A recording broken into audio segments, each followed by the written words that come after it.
আসসালামু আলাইকুম বন্ধুরা, আমি আবারও চলে আসলাম আর একটা ভিডিও নিয়ে। তো আজকে আমার ভিডিও টপিক হলো কিভাবে বড়ির আচার বানায় খুব সহজভাবে, কোনো ধরনের ঝামেলা না এই বড়ির আচার বানাতে। আর এই বড়ির আচারটা বানিয়ে সারা বছর আপনি সংরক্ষণ করে রাখতে পারবেন, কোনো ধরনের ফ্রিজে রাখতে পারবেন না, আর কোনো ধরনের ভ্যানিলাইন বা কিবা কিবি দেয় সেটাও দেওয়া লাগবে না। আমি কীভাবে বানাই আপনাদেরকে আমি দেখাবো। আর এতে দেখতে পাচ্ছেন একটা বড়ির আচার, এটা আমি 6 বছর বানাইছিলাম, কোনো ধরনের ডিসকালারও হয় না আর নষ্ট হয় না। আর এটা দেখেন আমি চিনিতে বানাইছিলাম, চিনির শিরাটা কত সুন্দর হয়ে আছে, মানে একদম চকচকা হয়ে আছে। আর আমি একটা বড়ি আপনাদেরকে ছিঁড়ে দেখাবো, একদম রসগোল্লার মতো বড়ি। এটা যে কে খেতে পারে।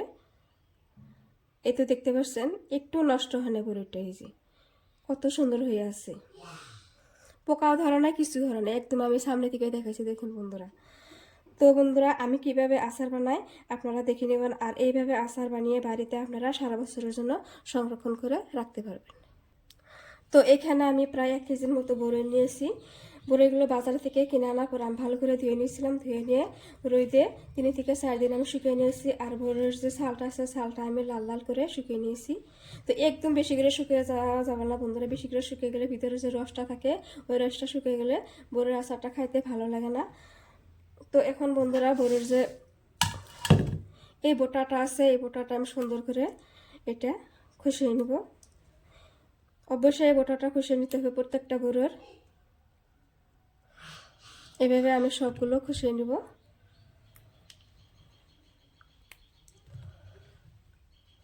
তো আমার এই বড়ির আচারের ভিডিওটা যদি ভালো লাগে প্লিজ আমার চ্যানেলটা সাবস্ক্রাইব করবেন, আর আমার পাশে থাকবেন, আমি আপনাদের পাশে থাকবো।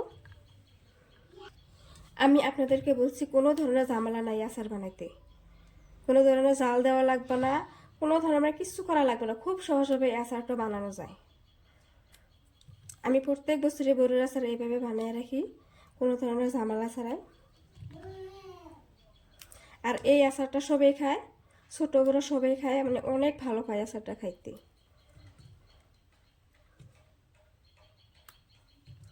তো সবগুলো আমি বোটাটা ছাড়িয়ে নিই, তারপরে আমি দেখাবো আপনাদেরকে।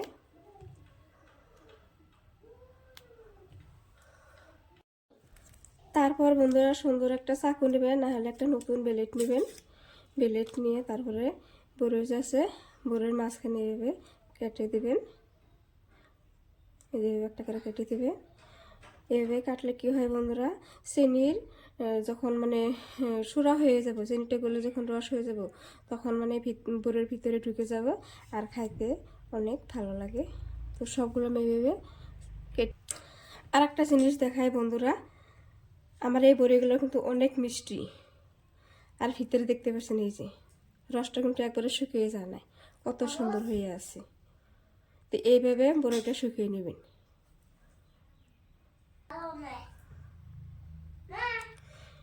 এই বড়ি আচারটা বানাতে কোনো ধরনের ঝামেলা হয় না,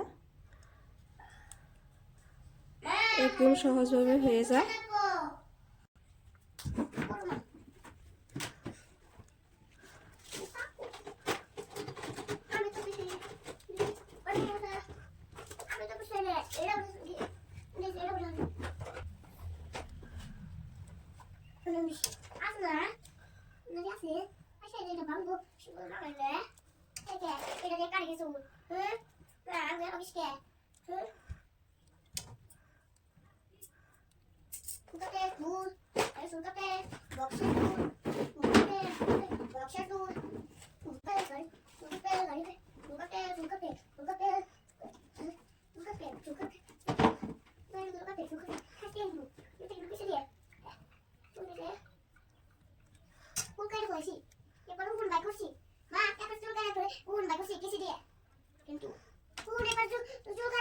ভালো হয়েছে, ভালো হয়েছে, ভালো হয়েছে।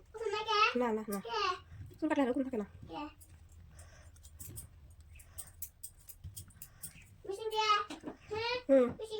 মিশিং দিয়ে থাকে না।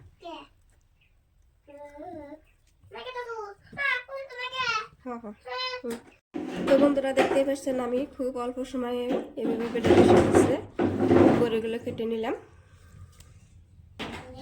তো বন্ধুরা এখন আমি একটা বয়ম নিয়েছি, বয়ম দিয়ে বড়িগুলো দিয়ে দেব। তো চাইলে আপনারা কাঁচের বয়মও নিতে পারেন, আমি প্লাস্টিকের বয়মও নিয়েছি।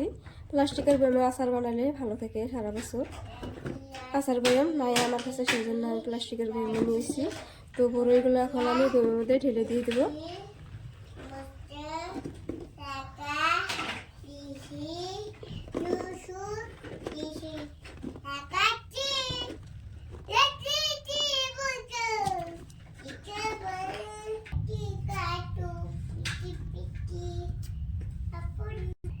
এখন আমি প্রায় আধা কেজির মতো চিনি নিয়েছি, চিনি এইভাবে আমি ঢেলে দিব।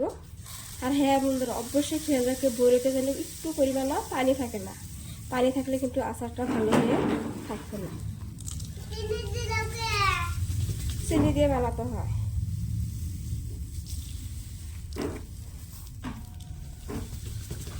চিনিটা গলে যাবে আর সুন্দর করে একটা শিরা তৈরি হবে। দেখেন আমি চিনি দিয়ে দিলাম। তো এখন কাজ হলো, এটা আমি রোদে শুকা দিব।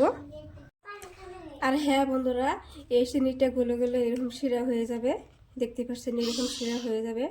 তো অবশ্যই একটা কাজ হলো, ডেইলি ডেইলি এটা রোদে দিতে লাগবে। যতদিন পর্যন্ত এই চিনির মানে রুয়াগুলো না গলে ততদিন পর্যন্ত রোদে দিতে হবে। তো ওখানে আমি রোদে দিয়ে দেবো। রোদ পড়া ঠাইতে আমি চিনিটা মানে বয়মটা এনে দিয়ে দিলাম। চাইলে আপনারা মুখাটা খুলে দিতে পারেন, আবার বন্ধ করে রাখতে পারেন। তো এইভাবে আমি রোদে দিয়ে দিয়ে যতদিন পর্যন্ত এই চিনির রুয়াগুলো না গলে যায় ততদিন পর্যন্ত আমি এভাবে রোদে দিয়ে দিয়ে গলিয়ে নিই। আর বন্ধুরা, আমার ভিডিওটা যদি ভালো লাগে প্লিজ কমেন্ট করবেন, আর আমার চ্যানেলটা সাবস্ক্রাইব করে আমার পাশে থাকবেন। আর এই ভিডিওটা আপনাদের জন্য খুবই একটা উপকারী ভিডিও। তো সবাই ভালো থাকবেন, সুস্থ থাকবেন। আল্লাহ হাফেজ।